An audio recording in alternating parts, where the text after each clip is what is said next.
Chase Thomas podcast. My nephew needs me to record. See, I already hate it. I hate it. All right, hello, welcome back. Chase Thomas podcast, taping this on a Wednesday evening where I'm still the aforementioned Chase Thomas coming to you live from Knoxville, Tennessee, Everything School HQ over there in the Mountain West time zone, close to championship proximity than the Denver Nuggets, Mr. Corban Ford of Swish Theory, Roundball Ramble, and everywhere else. Corbin, good evening, sir. How are you? I'm doing well, my friend. We are back. We are talking basketball. Let's go. Man, there's a lot going on. We had another Draymond insane incident from tonight. It happening within 7 days of the Chris Paul fall into another player. Who did he even fall into? Who was that? Mike Conley. Okay. Mike Conley when they ran to play the Timberwolves earlier. There's already been some beef within this matchup. Yeah, this was, we're not going to get into it, but ultimately just some wild stuff for the Warriors. And somebody on Twitter actually predicted this, where they saw that Steph was out and they're like, Steph's out, Draymond's going to do something. And then proceeded to do something. And absolutely nailed it. He was on it. And I looked at the time, you're right, 3 hours early. He was on, didn't even wait for anyone to score. Seriously, score was 0-0. And Draymond's like, all right, cool, bet.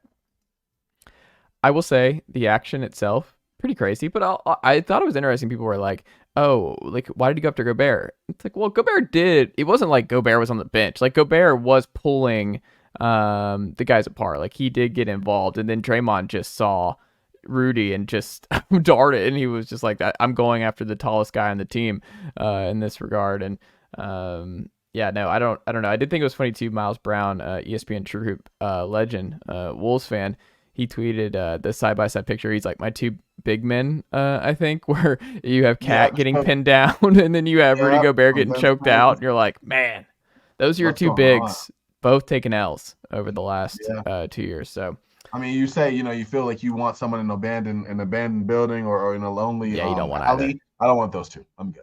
No. I'd rather just take my chances. But Anthony Edwards? Maybe. I think I'm taking Anthony Edwards. He kind of watched. Mm-hmm. I saw. He watched. He didn't do anything. I saw that. Hey. But aside from that, I mean, he didn't want to get. Maybe it's a business decision. Maybe it's just him realizing, hey, I'm more important to the game if I play than if not. That's how I'm choosing to look at it. Cause I'm like, yo, do something. Back up your guy. But maybe that was him doing that, and if so, I'm fine with it. But if he thought it was more valuable helping his team, no, it was actually Karl-Anthony Towns because he has 14 points and Towns has doubled that at this point in the game. Well, there you go, folks. Never a dull moment in the NBA, sir. First, I want to start. Why and why not? Because Zach LaVine and the Chicago Bulls it look like they are going to reportedly work to get a deal done. If the right trade pops up over the next couple months, the Bulls off to a bad start. They just, unfortunately, with injuries to Lonzo and company, they're just inching closer and closer to blowing it up. We'll see if Patrick Williams is moved. We'll see what DeMar DeRozan does, considering he said not too long ago he plans to retire Chicago Bull. So I don't know if that changes his calculus if the Bulls go into a full tank mode here in the East. But Corbin, first off, why would the Lakers trade for Zach LaVine? And then second part, why should they not trade for Zach LaVine? Because they're one of the three main ones. It was it was the Lakers, it was the Heat, and who was the third one? The Sixers, yeah.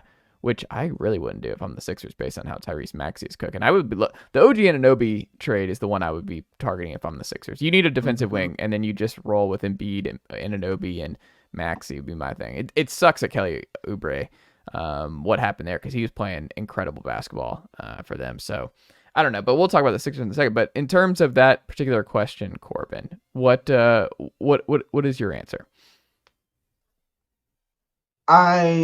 I mean, if you do it, you're trading for a bucket. That's what you're getting for Zach LaVine. You're not getting anything defensively.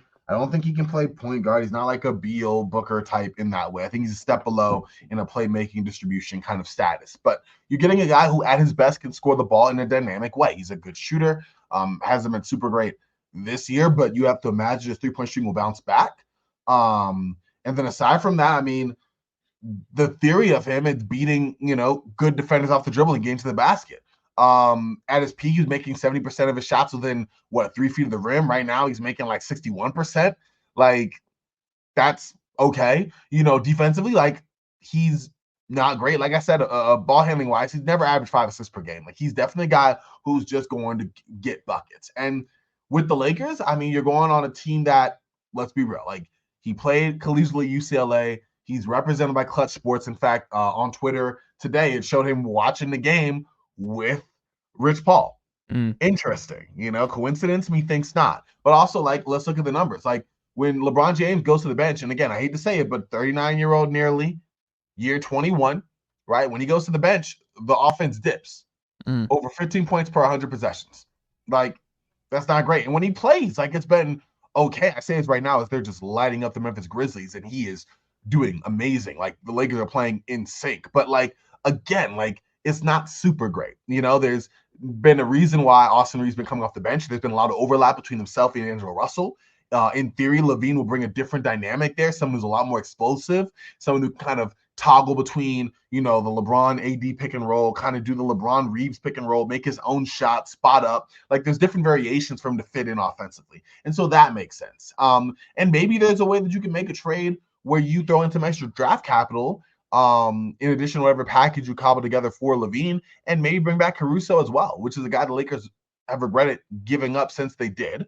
And there's also someone who would, definitely help their defense as well, on the perimeter. So that's the theory, I think, when you look at that. The problem is, like, the Lakers can't really do anything until January 15th. Like, they can't really do anything until December, but January 15th is when all the free agent contracts they sign over the summer can be traded. So there's no way they can match salaries right now. And then, like, their main 2 picks that they could dangle is that 2029 first-round pick could be big, depending on what AD looks like, and the fact that it's safe to say LeBron will be out of the league by that point. And then even that 2027 first-round pick, like, it's protected 1 to 4. And so they could trade it without the stepping rule getting in the way. So that's interesting. They have a way to do it. That's the good thing. Like, I guess that's the case you could make. Why I wouldn't do that? Like, no. Like, he doesn't help your defense at all. The Lakers offense has been rough, and especially when LeBron sits, but is it worth the points you would bleed on the other end with LaVine there? Like, you've already had problems. You've had to put Cam Reddish in for defensive purposes. He's been great, by the way, defensive to the Lakers. But, like, Austin Reeves and D'Angelo Russell, not good defenders. We get that. LaVine is probably worse. Like, I just don't think that makes sense. And also the value you're giving up to do that. You made this big thing about 3 stars and how they didn't work out and how Russell wasn't a great fit. You went back to depth. Some measure of continuity is what you talked about this offseason. It's been a rough start to begin with, but injuries have been a thing. Like, what better way to say we don't understand the lessons that we were supposed to have learned than to say, okay, we got to wait till we get healthy, get our guys back, get the continuity together, and then immediately trade a quarter of that for another 3rd star. I just don't think that the juice is worth the squeeze in that. What does it look like? What does the trade look like if you do trade for Zach LaVine in mid-January? Who do you think's going on? I think D'Angelo Russell probably has to go. Like, that's... Yeah. Are you okay with that? Are you over the D'Angelo Russell experience? Do you still want D'Angelo Russell in your closing 5 come playoff time? Well, that's the thing. I think that having him helps. If he's hot, you keep him part of your closing 5. If not, you don't. Like, I think that there's room for that. Like, I think it works either way, where you can keep him or you can, keep him in the starting lineup. If you need offense in a pinch, he's definitely been so good with the ball. His turnover ratio has been amazing so far. He's shooting the ball decently well. He's had a couple of off games. Like, he's not a perfect point guard, but you're also not trading for a perfect guard either.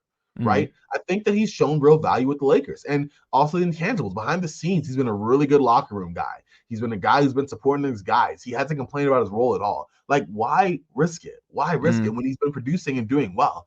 With that being said, if you make a trade, you're probably sending out your 2029 first-round pick, probably D'Angelo Russell, Rui Hachimura, and Taurean Prince. You could maybe sub out. Is it going to cost that much?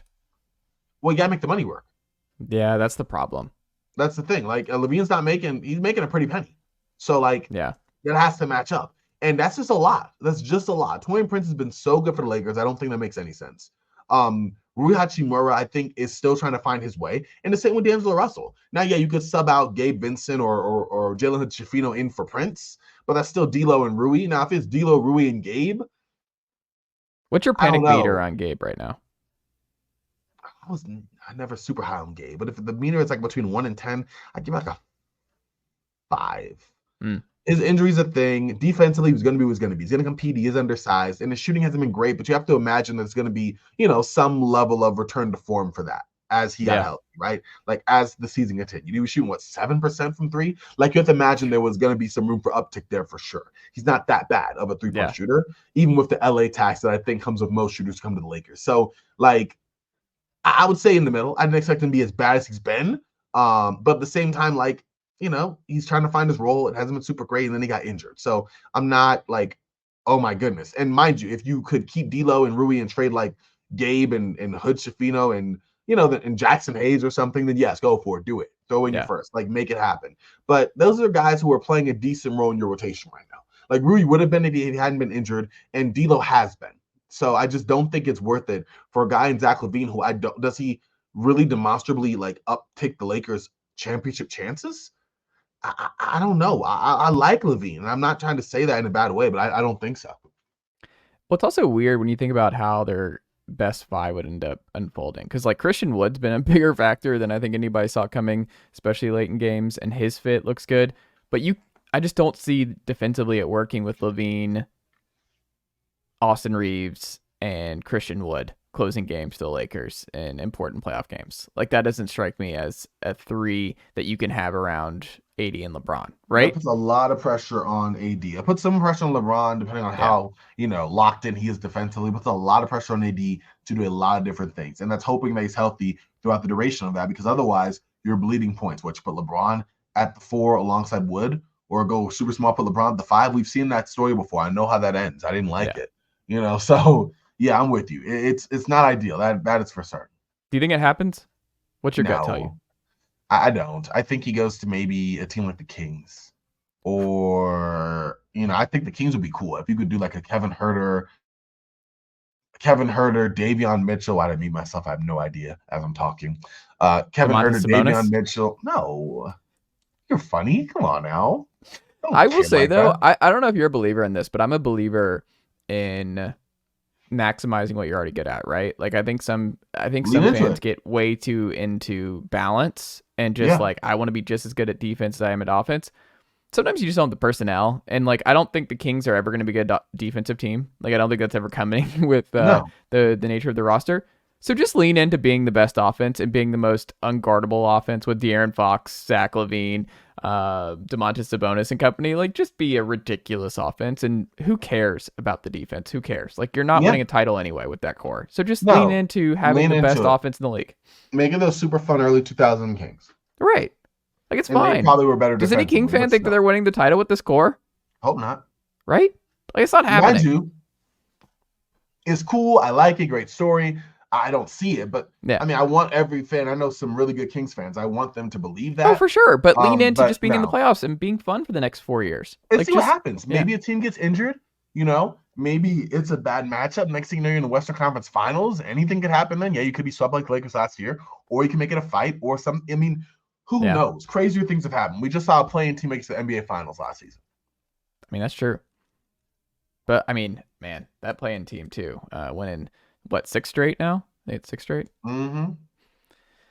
Goodness gracious. But we'll talk about the Heat another time. They're wrong. They make me sad because they just put the Hawks in a blender every time they play them. Like, Eric Spoelstra owns the Atlanta Hawks. Like, it just doesn't even matter. I don't need to watch those games. It's a waste of my time. Home there. Yeah. It's always tough. It's going to be sorry. I don't like it. I don't like it, Corban. Celtics, their new starting 5. It has been quite good. Their net rating is extremely high, and their minutes together, it's just everything is trending up. They're second in the East right now. They are 8-2 as a whole. They're undefeated at home. They won 3 straight. I don't know.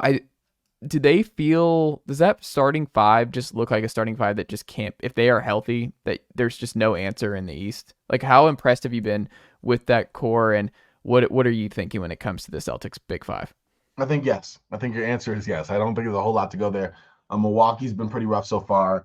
Damian Lillard defensively has not been great. He's also shooting the ball at almost career lows. Like, it's not been good for him so far. It's never good when, like, you're 10 games in and they're like, we need Caruso to save our season. Yeah, no, that especially when you just brought Damian Lillard in the Yeah. trade. It's not. Philadelphia, I like them, but like a bottom line is, Tyrese Maxey is great. D'Anthony Melton's okay. That's not a match in the backcourt. Like that's No. just it just is what it is. And then every other team after that, I don't even think we have to entertain. So no, I think Boston is head and shoulders above. That starting five is a monstrous unit. They get different ways to attack, whether it's the on-ball attack of a Jason Tatum, Jaylen Brown, whether it's the pick and roll game of a Kristaps Porzingis, or even more deadly, of course, the pick and pop game. Derek White will make you pay. Same with Drew Holiday, of course. Like it's a really lethal unit all the way across, and it's pick your poison. But Yeah. either way, it's poison. Like you're about to get stung. But I definitely think that they're clearly better as far as starting five than any in the East right now. And like I don't know how other teams match up. Like maybe if Dame returns to form, there's something of a conversation there. If Philadelphia trades for Zach LaVine, I really don't think it. I think on paper it'll look better, but I still don't think it'll be a better fit per se. So I mean, and like I said, the rest. I mean, Cleveland, they got their own issues. I think it's clearly Boston, and there's not a whole lot else behind there. What's been your favorite part about the five? What do you like the best about how Holiday and KP have fit around Jalen and Jason Tatum? And are you surprised that it's been as seamless as it's been?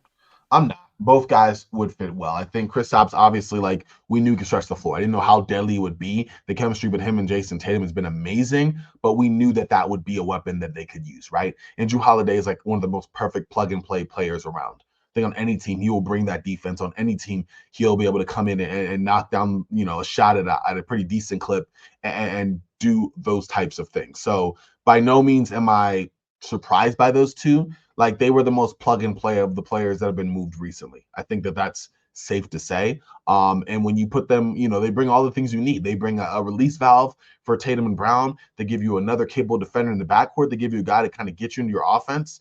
Not a spectacular point guard, but a guy who can like handle the balls. It plays a little bit smarter offensively than Marcus Smart, ironically. And defensively is a terror as well. Like you're not losing much from that between Holiday and Smart. You're probably gaining a little bit depending on how you feel about the two. And offensively, you're getting a little bit more there. So no, I think that there was like I love the match between them. I think I love how Porzingis has been going off. Like that's been really fun to see.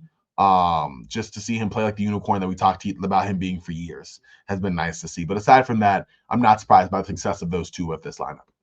What do you think makes Holiday and Derek White such an interesting, just devastating duo in the backcourt? Because it's not a traditional star backcourt, but it's just such a pain, the two of them together, and it's gonna really work, and it looks great.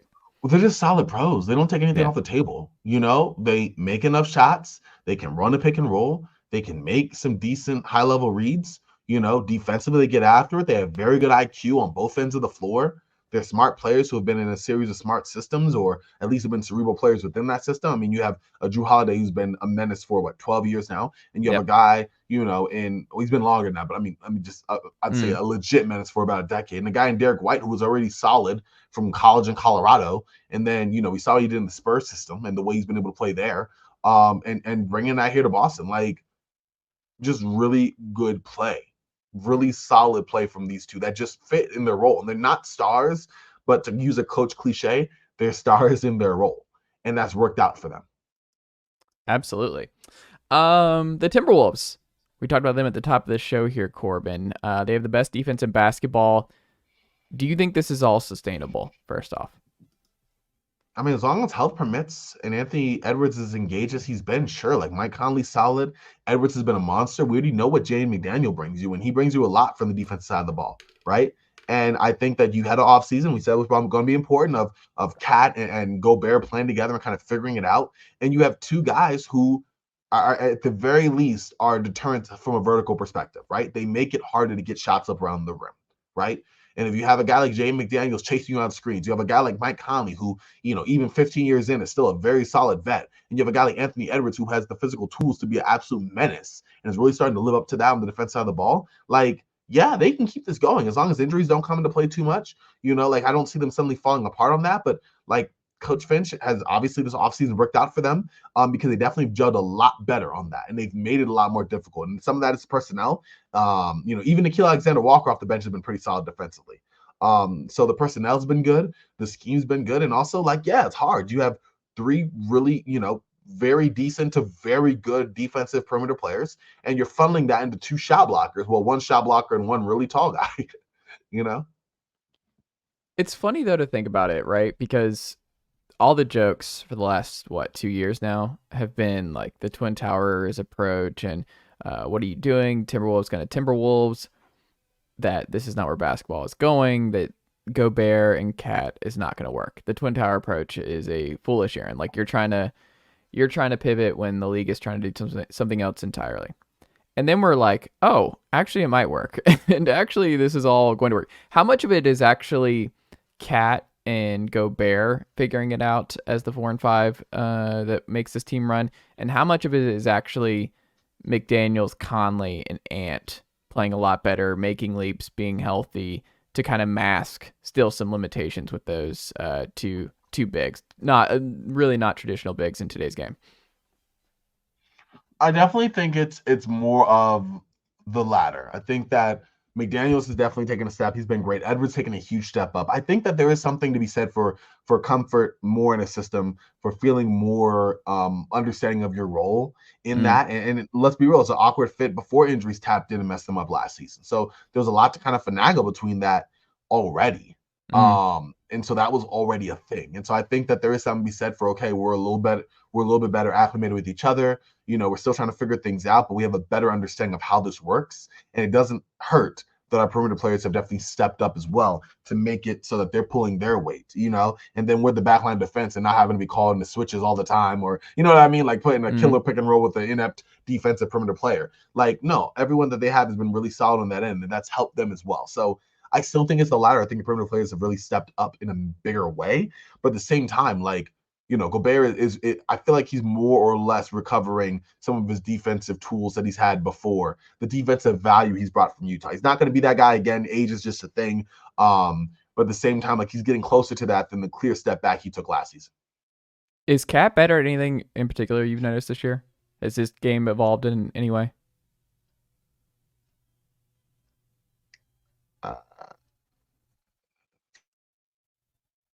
I mean, he's solid. He's a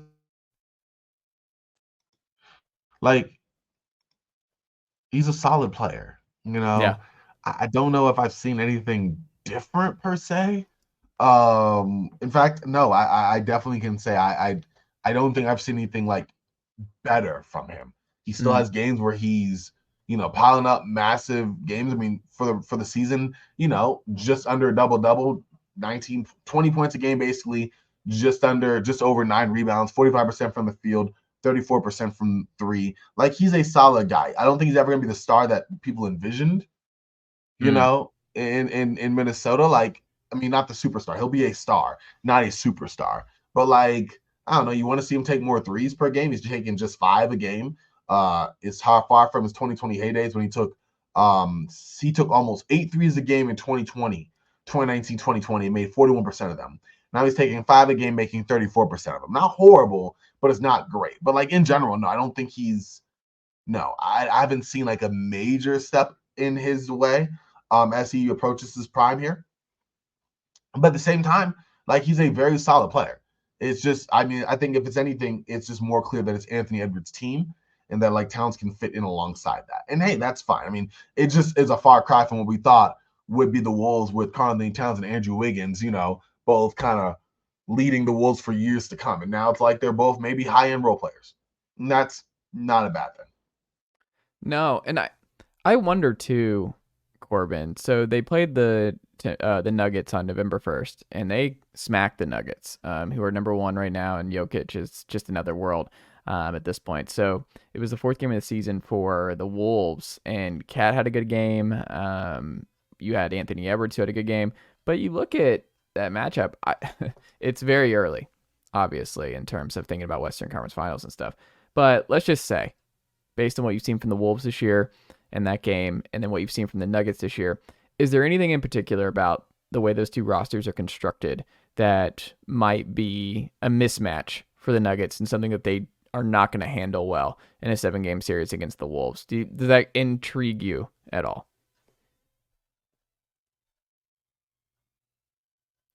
Oh, you're muted. That explains a lot. I'm Yeah. like, why am I talking? I like the Wolves bench over the Nuggets right now. I think that's something but that's probably because the Nuggets bench has just been so rough. But then aside from that, I think that the size of the Wolves is important. Like Jokic is going to get his, but at the same time, having a guy like Gobert to just give him problems or at least be a deterrent, having a guy like Cat that you can kind of just throw on him, I think is also very important. And so, like, that is something that I look at as interesting. But let's be real, it's Anthony Edwards. Like, he is the problem. The pressure he puts on the defense, the fact that he can score on any one matchup, I think is really, really big. You know, the fact that, I mean, even just now, they beat the Warriors with and breaking down the Warriors defense, making a beautiful pass to Mike Conley in the corner for a dagger three. Like, that just happened. A lot of that, again, is the pressure that Anthony Edwards puts on the defense, where yes, they have to account for him. Like, literally, the Warriors defense swarmed around Ant, and he found a wide open Conley for a corner three.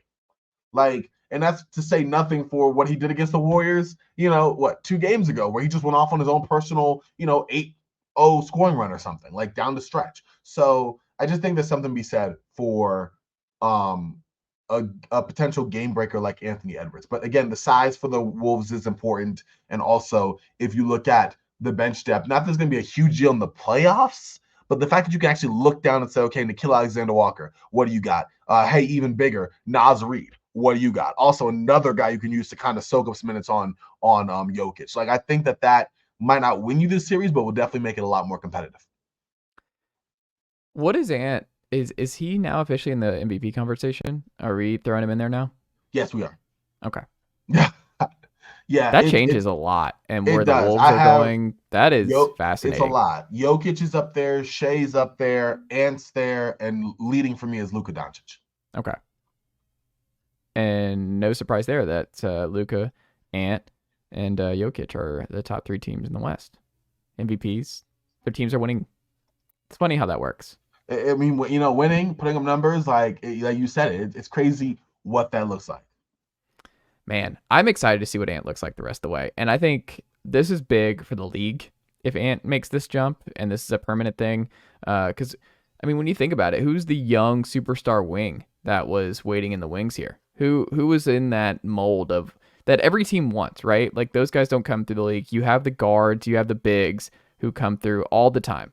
And then you have the wings the 3-and-D wings. So many of them are that, or like the Wagners or the Thompsons, where it's like they can do a little bit of everything. And you hope the Denny Avdijas can do stuff. And like, by and large, you're just not going to get the superstar wings, the Kawhis that come through, the Paul Georges, the Kevin Durant's when he first came into the league. Guys like that just don't come around very often.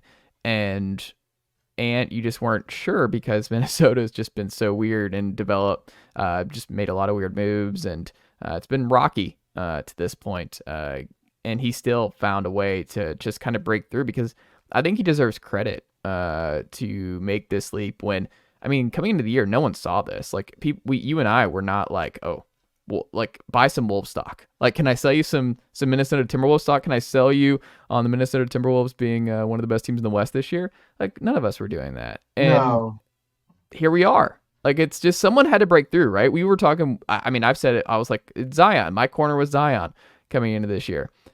I will say I was right about the Memphis Grizzlies. I'm just doing a lot of laps on that one about how that's going. But in terms of one of these guys breaking out in the next wave of young superstars, I think Ant is right there. And I mean, it goes back to what you're talking about, like Luka. Like, you have Trey, you have Luka, you have guys like that. You have Tyrese Maxey now, who's breaking out as a superstar in Philadelphia. Guess what? They're all in that same just kind of high usage, elite offensive skill talent, the James Harden types. But you just don't get the Ants very often. Like, the Ants are just different. And I think it's extremely exciting because those guys can do it all, and it's just kind of a throwback superstar wing that we just don't get very much. Am I overstating it at all, Corban? I don't think that you are. I think that obviously winning plays a factor in that, but you're right. If you have the ball going through you, if you are able to kind of go, if you have the ball going through you and you are able to contribute to consistent winning basketball, and not just like get numbers. Luka's been putting up numbers for years now. It's Yeah. been like, but it's actually now to a 7-2 record with some really good wins and some really big performances. Like something to be said for that, right? Tyrese Maxey right now.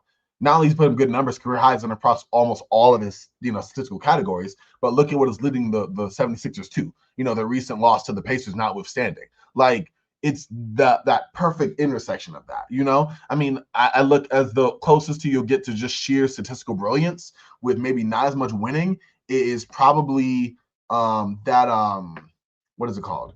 It's probably the 2017 Russell Westbrook one. Mm.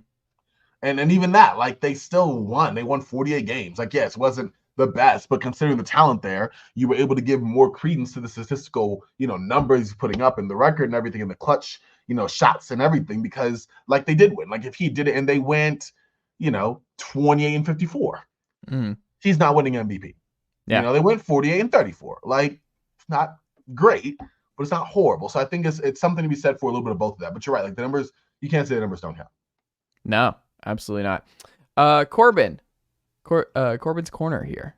Favorite weekly segment during the NBA season. NBA thought that has been rattling around your brain this week. What has been your thought? Where are we going with your corner take here? Honestly, what's going on with the Clippers? I think it's been talked about on NBA Today of all things, and honestly, what's his name said it, Kendrick Perkins. But I really think that you need to go back to where you go back to James Harden of old, and by James Harden of old, I mean like OKC Thunder a decade ago. No, actually, no, not even a decade ago, 11 years ago, where you bring Harden off the bench because this isn't working right now. It's just not working right now. And I don't think Russ, I mean, I'm already a Russ fan, so it's going to come off wrong to begin with by me saying this, but I don't think Russ coming off the bench is the answer. Like, the Clippers are playing well with Russ starting.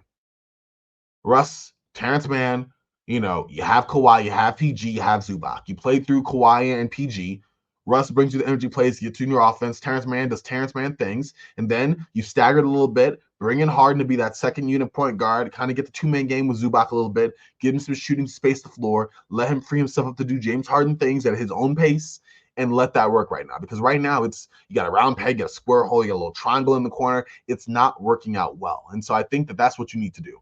And like, I get the politics of it all. And yes, like at this point, I wouldn't even say at this point that Harden is a better player than Russ. I think that they both have their strengths and their weaknesses, and they're all in the same tier, if you will. But that's what I would say would need to happen to give some balance to the Clippers roster. Because right now they're 0-5 since trading for James Harden. They've lost 6 in a row, 0-5, 0-6. One of those. They're 3-6 now.